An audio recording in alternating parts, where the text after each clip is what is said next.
Okay, so welcome back. Is it even working? Okay, it's working. So I'm going to actually write this time.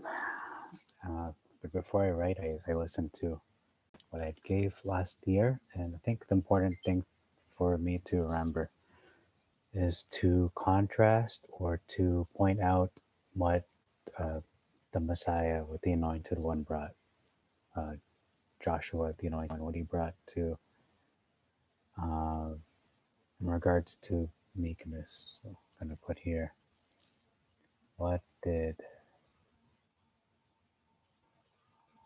Joshua, the Anointed One, the Anointed One Joshua,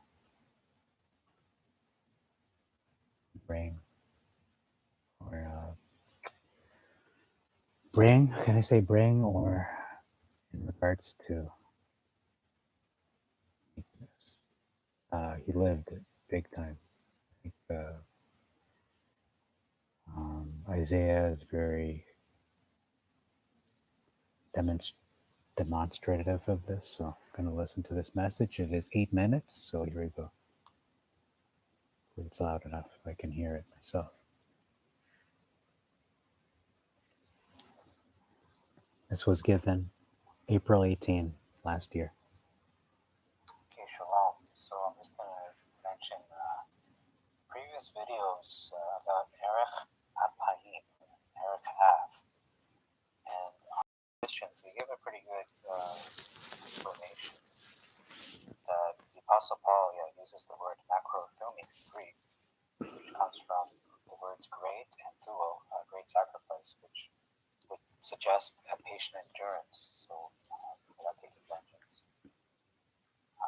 But in the Hebrew idiom, which is used to picture the slow venting of air through the nostrils, which is characteristic of someone who is slow to anger. So something is happening and disappointed in you.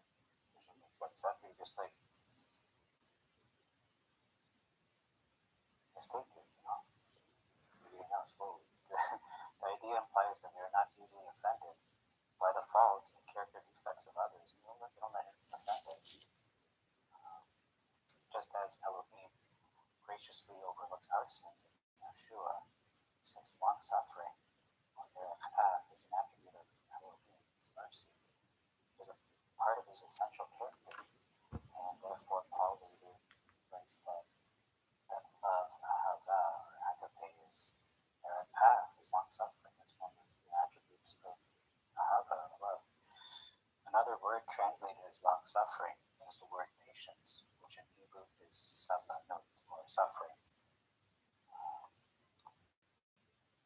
So talks about two things there. But anyway, this video is going to be about one, fruit of the Spirit, specifically meekness.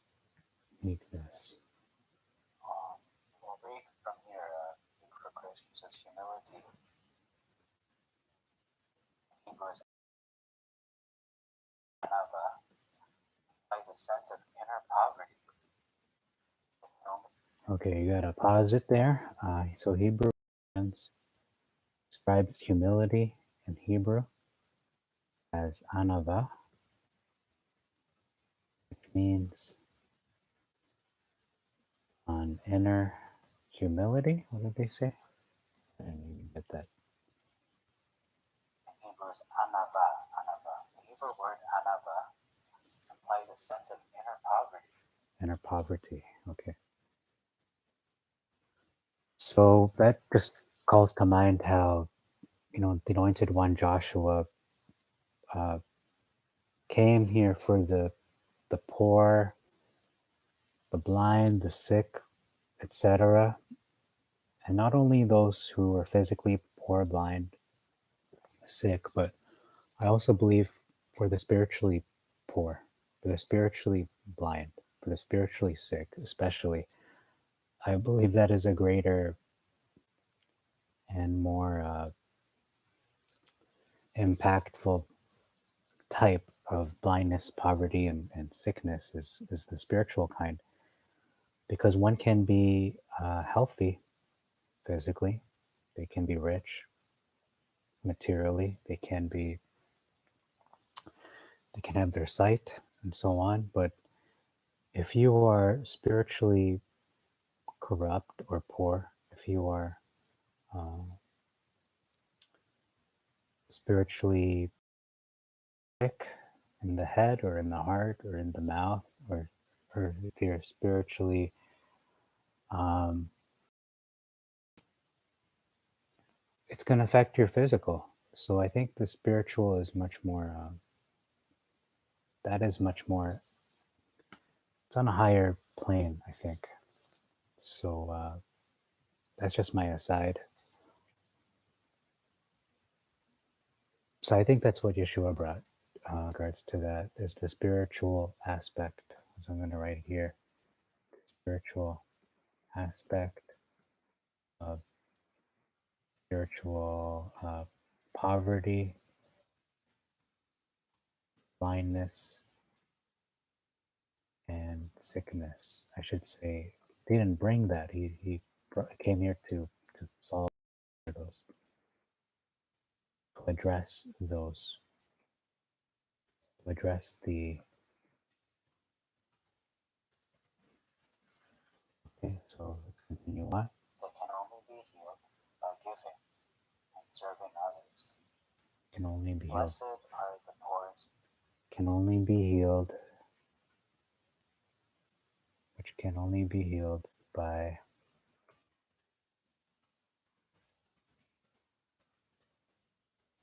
giving and serving others. It's nice. I'm not saying it's wrong, but that's nicely put by Hebrew for Christians. Implies a sense of inner poverty that can only be healed by giving and serving others. Okay. Blessed are the poor in spirit. Therefore Moses was described as very humble, more than all men.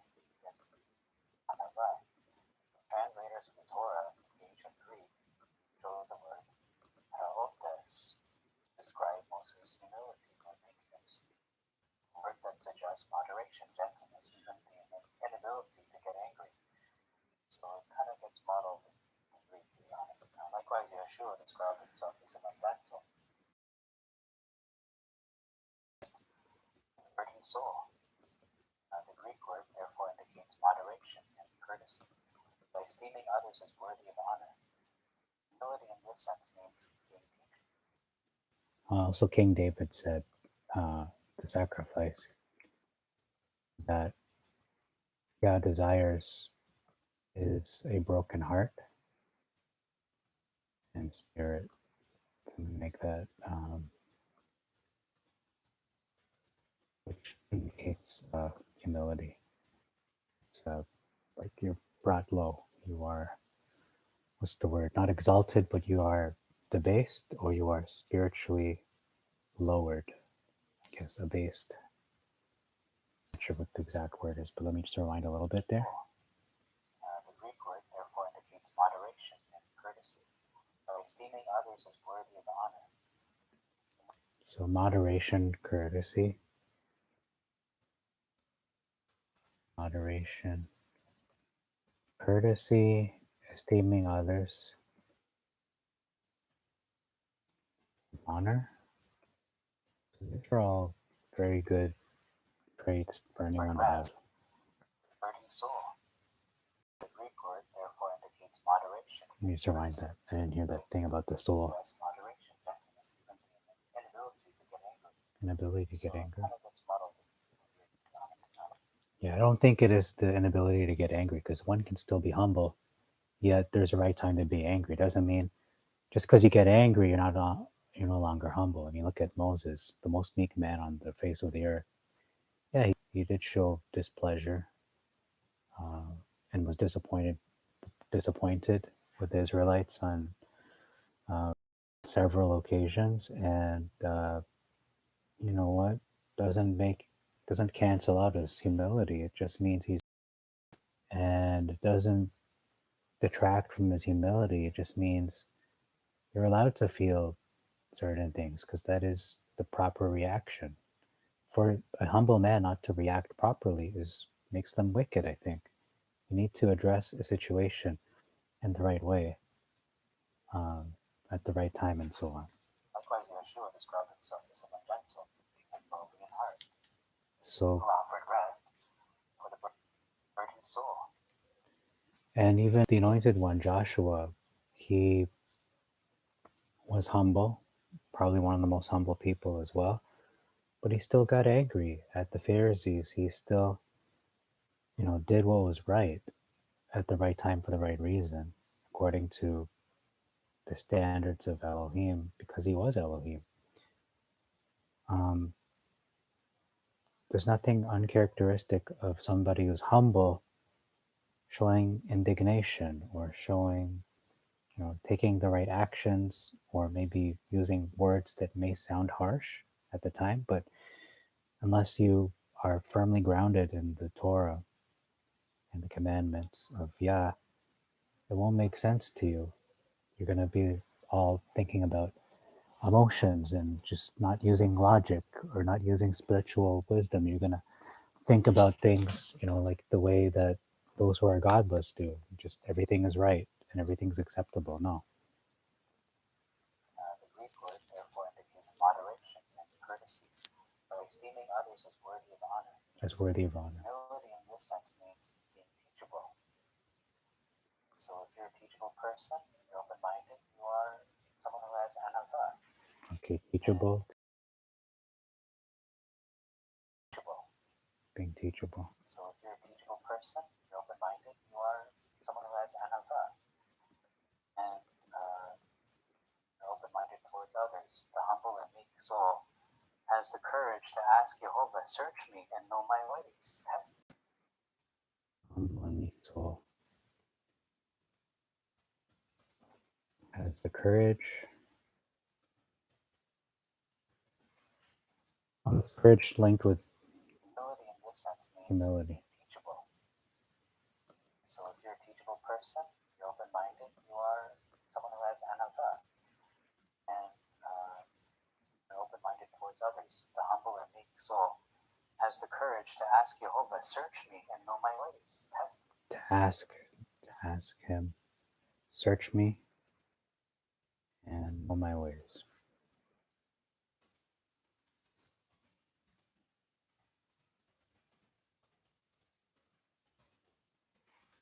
I mean, do we really have to ask? I mean, that's a philosophical question.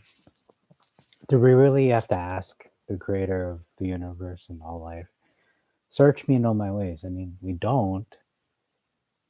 But I think it's a self-reflection on our part to understand ourselves and to show that we're continually trying to improve and to become more like him. Because frankly, millions and billions of people, maybe not billions, but millions have gone from the cradle to the grave, not really asking this question and not really evaluating who they are and why they do what they do. They just do it. They just accept it, and it's just part of who they are, and they don't evaluate what is right, what is wrong, and what does God expect. So for me to live this life the way I think is right and not consider his standards and what he expects of me, he's still going to search me, know my ways at the end of the day, at the end of it all. But for me, ever to actively ask this question in prayer, in their heart, at any point, even verbally, like I'm doing right now, Father, search me, my heart, who I am, my being, my soul, my mind, everything, and know me, and help me to know me. Because as much as we think we know ourselves, we think we figure it out, maybe this life in some ways, maybe not so much this life, but at least ourselves, we like to think as vast as knowledge is and this planet, and learning the things to do with anything or everything. We like to think that we have a handle on ourselves, that I know myself. But do we really know ourselves? Do we? Do you know yourself? And I think that's part of this journey of life, is that from the cradle to the grave, again, I'm going to use that phrase, from start to end, or start to temporary end, we learn we don't know ourselves. And, God really knows who we are. Elohim knows who we are. Yah knows who we are. Sometimes we have this impression of ourselves that we can't take this. I can't, give me this much, but not that much. Because we feel like we're just going to, like a house of cards, just collapse. Either physically, spiritually, or however, mentally, emotionally. But he knows us better than we know ourselves. So it does take a lot of faith. This kind of relates to faith, doesn't it? Emunah, this Anavah relates to it very much, kind of between the lines. So anyhow, yeah, we don't really know ourselves. This is the point I'm trying to get to.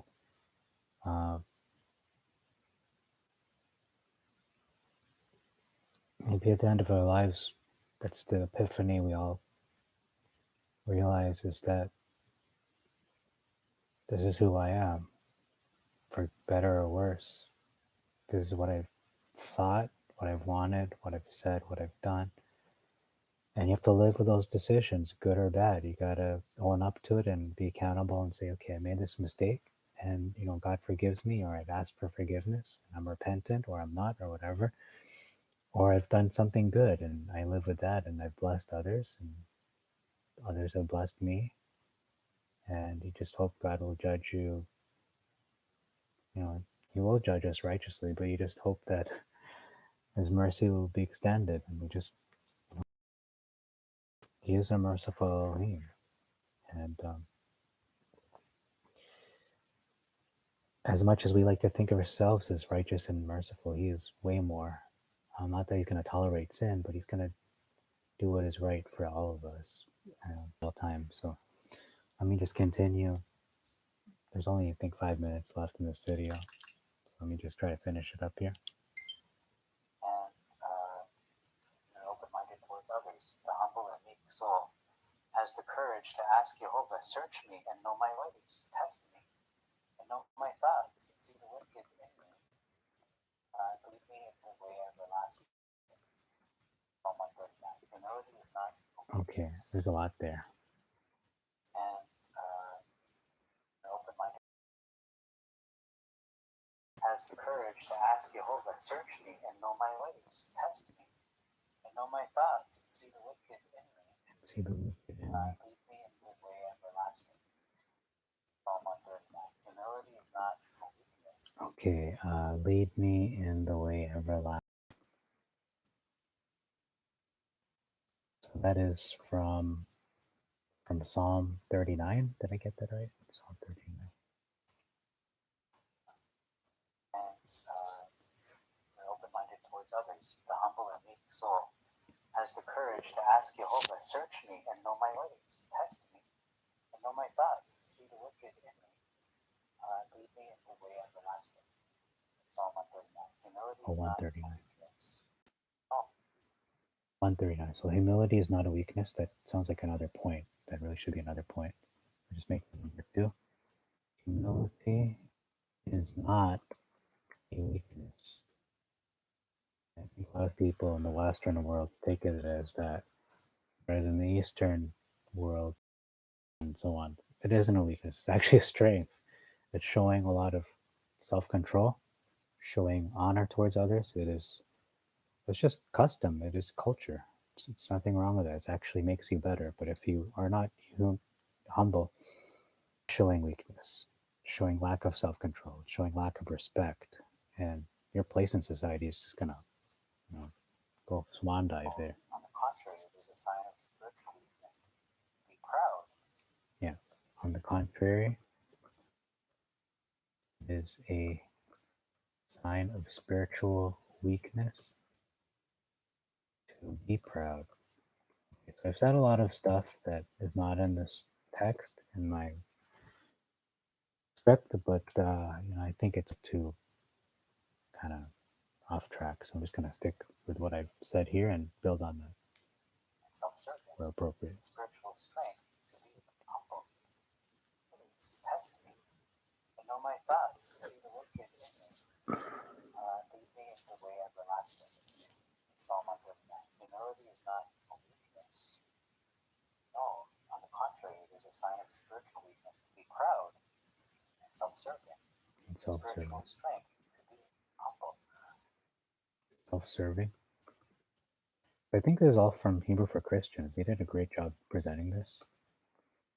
The sign of spiritual strength.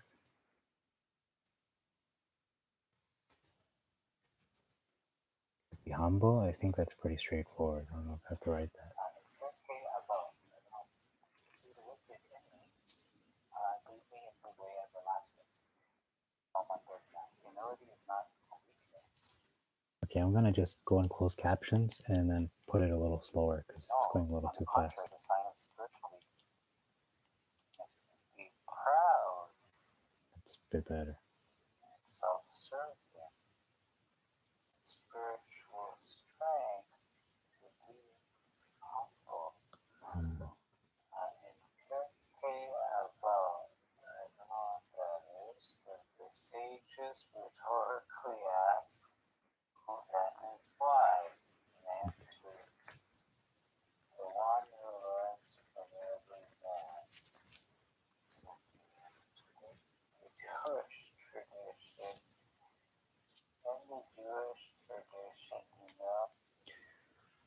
So there's a saying in Jewish tradition saying, "Who learns from every man." That's true and false. It's true because you are humbling yourself to hear others' opinions, but you're not exactly wise if all these opinions are a big mess and they're wrong.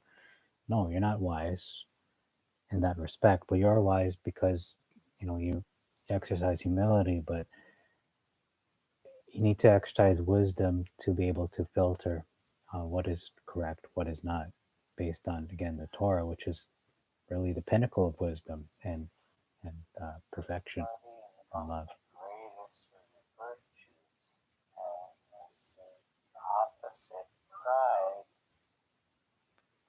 So it's saying it's one of the greatest of virtues. Anavah is among the worst of the vices, and it is Catholicism. Indeed, God literally hates the eyes of proud countenance. Okay. For Moses, So God hates the eyes, proud. I have to look it up. I'm not saying it's wrong, but just fact check all these scriptures. Look up and accept. is proud to take it upon me to speak to Jehovah, one but dust and ash. Actually, Job said some proud countenance. It's hard to understand it when it's so slow For now. Moses is described as taken upon me to speak to Jehovah, one but dust and ash. Or dust and ashes. Actually, Job, my words.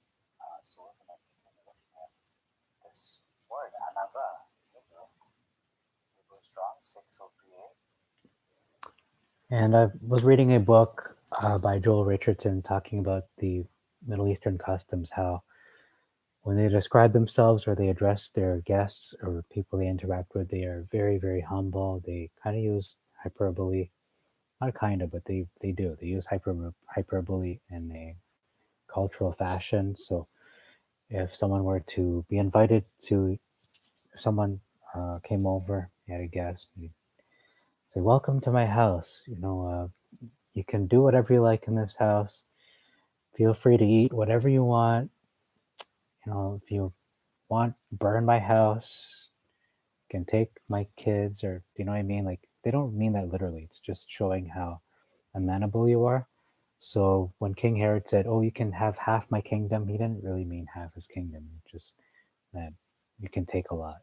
It's a expression. It's like saying, "I'll give you all the, I'll give you the moon." I mean, no one can really give you the moon, but it's just an expression showing how much you are willing to do. And it is humility. It is modesty. It is clemency, gentleness, humility, meekness. Close that tab down. And then look at Hebrew Jerusalem prayer team website. It says Jerusalem Prayer Team website. So that was all from Hebrew for Christians. We're going to go to Jerusalem Prayer Team website. So that was a lot just from the first one. So I do thank Hebrew for Christians for that. Very good information. humility, modesty, Anavah. So Anav, meek or modest, is Anav in Hebrew. So notice for the one word, we have three different traits. Anava can mean not just one, but all three: meekness, humility, and modesty. So those are, I'd say meekness and humility are almost interchangeable. So if someone is being meek, I just picture somebody, not being loud and they're just to themselves and they esteem others better themselves. Humility is showing like honor. It's very honorable. They're humble. They are, so I think they're almost the same thing. In my opinion, they are synonyms. But modesty speaks more of dress, speaks more of comportment, speaks more of dealing with others. And actually, you can still be humble and meek without dealing with others, but you can also be, I feel like modesty, the emphasis is on social settings, how you deal with others socially. Proverbs 15 Proverbs 50. says humility is before honor. I don't know what it says in Septuagint. Practically different book.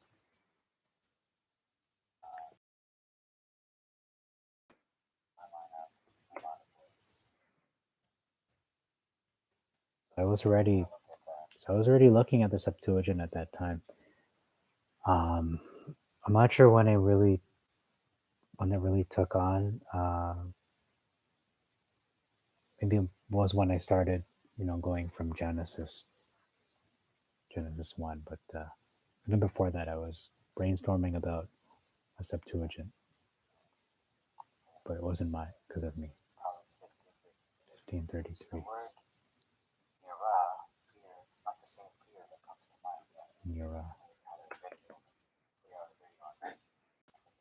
Humility is the way to be among other people. Titus 3:1-2, remind them of the subjection to rulers and to authorities. Showing all humility toward all men.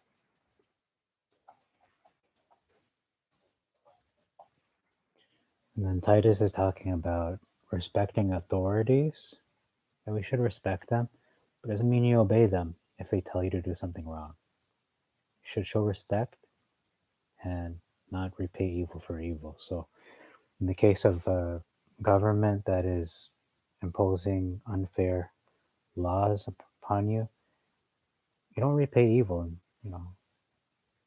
get back at them. No, you would just repay you good. Actually, yeah, you can actually do good for them, which is some people would say counterproductive. But no, you're actually helping them because you're showing them there's a higher road to take, a higher standard of life, and you're not going to resort to worldly retribution. Show gentleness. Hesite was the word that we spoke about the other video.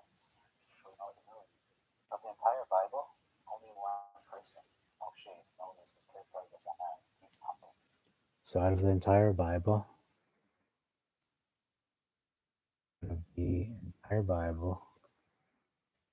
only Moses was characterized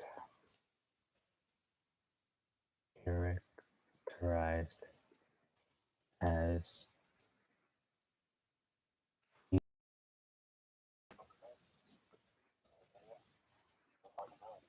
Of the entire Bible, only one person, Moshe, Moses, is characterized as Anavah, being humble. only one person was characterized as Anav, humble. Moses was very humble. Anavah, more than other men on the history. So yeah, one of the definitions that stand out to me, or opinions, is that it is someone not getting angry. I don't think that because Moses cannot be characterized this way, he would just cancel it out if that was true. Was his anger enough to cancel it? Oh, what was it? Put it briefly. He did the right thing. He did the right thing. Not at every point, but for the most part, he did the right thing. He acted in the right way, except for the striking of the rock the second time. And people would also accuse him and say, oh, he murdered the Egyptian. Well, I mean, I can't speak for that. Only I can judge that. I wasn't there. I don't know the context of everything. All we know is that one of the Hebrews was being attacked, and another text talking about a rape and all this stuff. So maybe I should look into that. Maybe it should be a little bit of a study into Moses, just a little bit. The murder of the Egyptian. I have to look at the full context.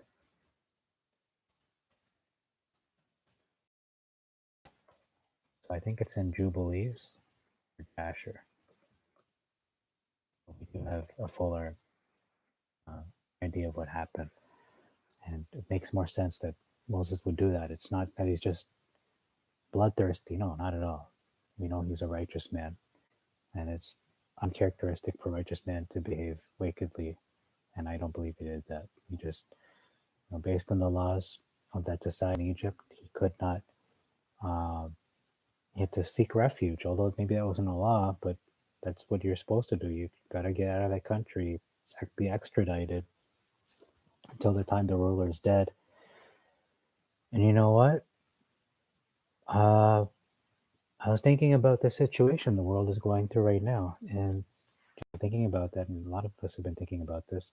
Maybe all this stuff, this big situation we're in, I'm not going to just put it like that, and then this number.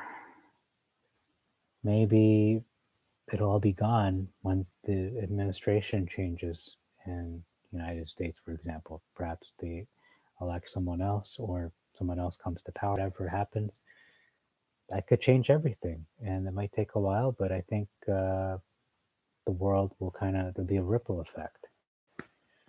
I don't think this will continue on when you have the return of the caliphate and all that. I don't think they're gonna free people from that. Maybe it won't be them. Maybe it will be them. I don't know, but it's gonna be interesting because people will look to them as some kind of savior. And to be honest, it would be a relief. It would be a relief if whoever does it, we would be relieved to actually go back to normal, so to speak. Oh, what am I doing? 6 minutes. 6 minutes. Some people on the 10 minutes just for the sake of revenue. I never did a video under 10 minutes in my life. All over 10 minutes. So Proverbs 15:33. Let's read it.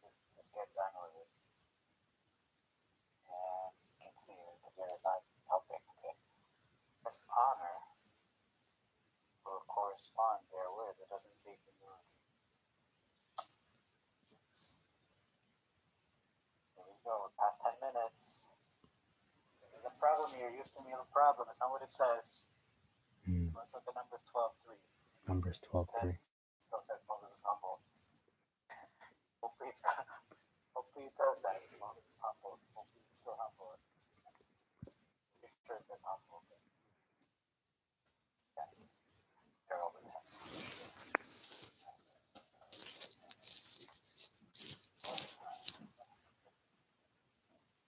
Okay, they're not bad any money yet.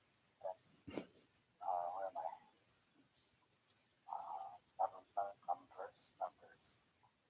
Numbers 12. It says here, verse 3 of Septuagint, and the man Moshe was very meek, very Anavah, above, beyond all the men that were upon the earth.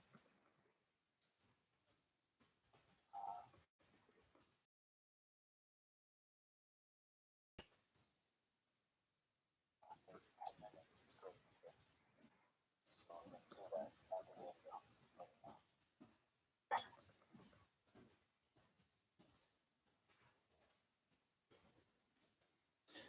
Okay, so that's it. As you can see, that was a short video, but there's a lot, especially last part here, Numbers 12:3. Moses was very meek beyond all men that were upon the earth. I think that's the conclusion of the matter. It wouldn't say that if it wasn't true. It would say Moses was angry and a murderer. No, it doesn't. That's not the final verdict on him. And he also said there would be one like me. Whether that's just somebody who's also humble. Joshua, the anointed one, described himself as humble as well. So so far I got 4 pages, and this is probably going to be 2 minutes. But if I go to the scriptures and really just, I don't want to say wing it, but build on this a bit more in the morning. I'm going to work on this in the morning. We have a good backbone so far, and I think I can work with this tomorrow. So I'm going to end the stream and then continue tomorrow, and just really build on this. That's the plan. So that's all for tonight. It's almost 10 p.m. I'm going to go to bed, try to get up early, Yah willing, and then finish this up in the morning. And then that's it. Just, I don't think the expectation is for me to have the longest message or the best message, but just to have something, whether it's 5 minutes or less, that's okay. I think that's what's going to happen. It might be 5 minutes, at the most 10. So that's it. Thank you. On Maranatha.